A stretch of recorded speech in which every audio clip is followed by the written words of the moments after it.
Story Mound, Chapter 1.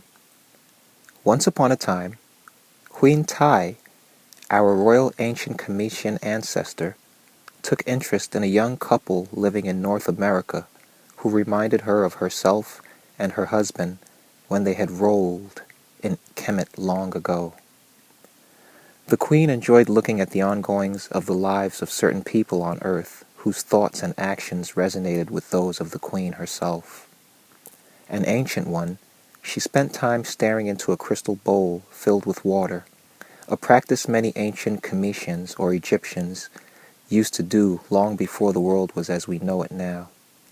She would stare at the water until she saw images in it, like people do nowadays with television sets. The queen viewed Tut and Ti, the young couple she had taken interest in, doing a spiritual cleansing ritual at Cleopatra's Needle, the Egyptian obelisk, in Central Park, New York, shortly after the young couple had first met. They had both asked their ancestors for wisdom when the queen first looked in on them. She had been watching the young husband and wife ever since. Both born in New York, the young couple, Tut and Ti, now were in Louisiana, where they lived a simple but fulfilling life, raising and homeschooling their young twin children. Queen Tai was noticing the growing energy of their young, spiritually strong family. She adored the twins and was impressed by the efforts their parents had made thus far to live a lifestyle that was in harmony with nature. She liked the fact that each family had been born on days and at times considered holy to ancient Egyptians, like the summer and winter solstices. These signs all had meanings to Queen Tai, and she sought counsel with her consort, the pharaoh, and, with his blessings, the queen contacted Tut and Ti, using her queenly powers of thought. The queen used her powers of thought to influence the young husband and wife to take their family on a trip up to New York, where she had a great series of events planned for the whole family. After Tut and Ti experienced several powerful dreams and visions sent to them by Queen Tai, the couple decided to take their children on a trip to New York. Tut and Ti shared the news with their children on a warm Wednesday morning in July, as the sun rose to its highest point in the sky above the small plot of land behind their small home. "My beloveds," Tut said with a proud smile as he took his wife's hand in his, "your mother and I have decided that we are all going on a trip to celebrate our 10th year anniversary as a family." "Yay!" Tiri exclaimed. "Yippee!" her twin brother Ramses chimed in. "Where are we going, Mama?" both children asked at the same time excitedly. T smiled. "We are going to take you guys to New York, the state where your father and I met. Do you remember where New York is, Tiri?" "Yes, Mama. New York is on the east coast of America, where you and Baba were born," Tiri responded, recalling the geography lessons she had studied with her parents several months ago. Baba smiled proudly. "Good job, Princess. You remember your states from your study lessons. I am very proud of you." Tiri smiled a brilliant smile at her father. She felt proud of what she had learned and her ability to recall and apply the knowledge in a real-life scenario. "So we are really going to New York, Mama?" Ramses asked excitedly. "Yes, son, we are going to New York," his mother responded lovingly. "Yay! Will we go to Harlem where you and Baba met?" her son asked intuitively. Both parents looked at each other and then smiled in surprise at their son's foresight. "Yes," both parents responded at the same time to Ramses. "Hooray!" both children claimed in unison. The twins had both read and watched lots of books and documentaries on Harlem, New York, with their parents as part of their home studies. They were fascinated with Harlem.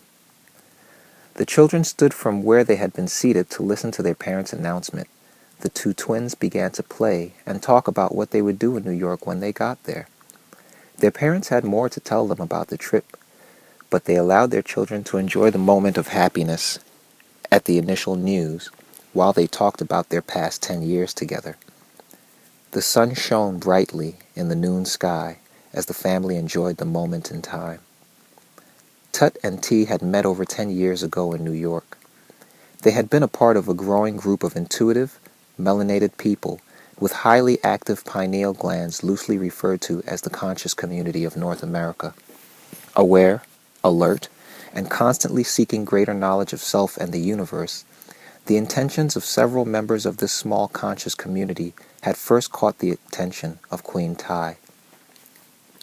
The Queen was touched by several conscious community members' desire for spiritual growth and their own independent nation. Their intents matched their desires, and the Queen appreciated and respected this. The Queen liked the honor, love, and attention Tut and Ti gave to their ancestors like the Queen herself. The community's members, like Tut and Ti, honored the ancient netters and divine laws and principles of Ma'at that were the foundations of ancient life in Kemet.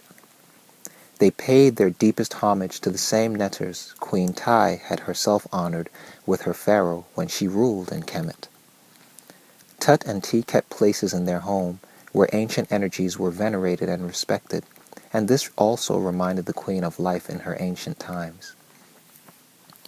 The conscious community Tut and Ti associated with strived to live according to the divine laws of Ma'at and the 42 negative confessions, which are the original version of the biblical 10 Commandments given to the people by Moses. Their efforts especially pleased the Queen. The Queen took interest in this conscious community's activities, which included organizing and attending lectures, information sharing sessions, health and healing technique swaps, and economic methods of survival training courses for melanated people living in America and dealing with the terror of racism and white supremacy, or RWS. Over the years since the new millennium, Tut and Ti grew greater in their love, respect, and understanding of the spirit of balance, truth, and justice that ancient Egyptians called Ma'at. So did many members of their community, and Queen Tai observed all of this growth. It was in this process that she came to have a special affection and concern for Tut and Ti as a couple. The couple enjoyed spending time meditating upon the thought of increasing the levels of justice and righteousness around the world today, beginning by increasing the levels of Ma'at in the small southern Louisiana town in which they were raising their children, and in their home, most importantly. Tut and Ti had gotten married on the west coast of Africa. During their wedding ceremony, the young couple participated in a sacred ritual that involved the aid of a Yoruba priest and priestess who were powerful in their ancient arts.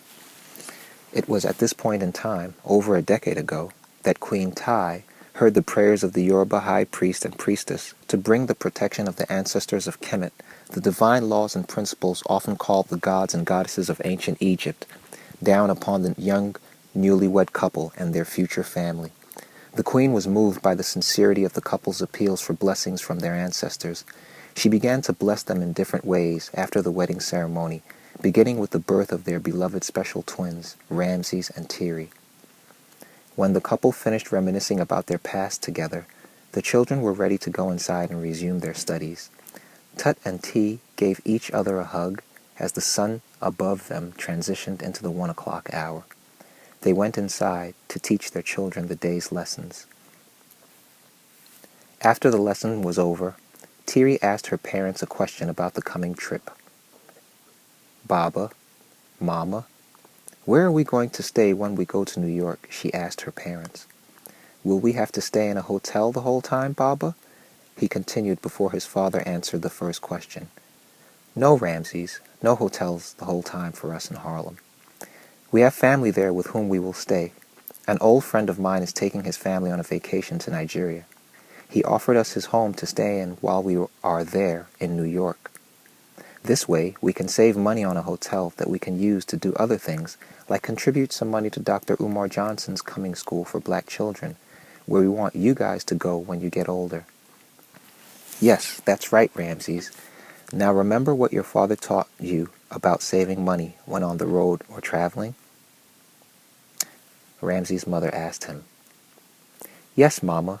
When you are traveling, you let the people whom you know live where you are going know that you are coming, so that they can make accommodations for you when you arrive, and show you where it's good to go where it's safe to go, and where there are business opportunities. Ramses replied almost exactly the way his father had instructed the lesson to him over a month ago. T looked at her husband and smiled. Baba spoke. Yes, that lesson has prepared you a bit for this trip, son. Now you will see firsthand the value in planning ahead of time for something you intend doing with others. Pay attention to these things, children, for one day you will each have your own families. Baba hugged his daughter and son, then left to do some work in the backyard. Later that night, the family read together from chapter 17 of Chancellor William's Black Bible. They meditated, played a board game, and the children then went to sleep after a vegetarian dinner that looked and tasted as good as it was healthy. Over the next few days, the family prepared for the trip to New York. They each packed one suitcase of luggage and a travel bag. Each family member got to choose a place in New York where they wanted to visit with the rest of the family. Their plan was to fly to New York's JFK Airport and rent a car there to drive around in the city with. However, a customer of the small family bookstore Tut owned and operated in the town offered the family group tickets on the train. The tickets were greatly discounted in price. The customer had worked on the railroads as a porter for years. When he heard that the bookstore would be closed for a week, he asked Tut why. "Thank you, Brother Rich. This is a wonderful gift," Tut said, when Rich gave him the tickets the next day. Brother Rich gave Tut 4 ticket vouchers, and he wanted nothing in return for them, but Tut insisted on paying him. The good Brother Rich refused the money Tut offered, and the two talked back and forth over the issue before coming to an agreement. In exchange for the tickets,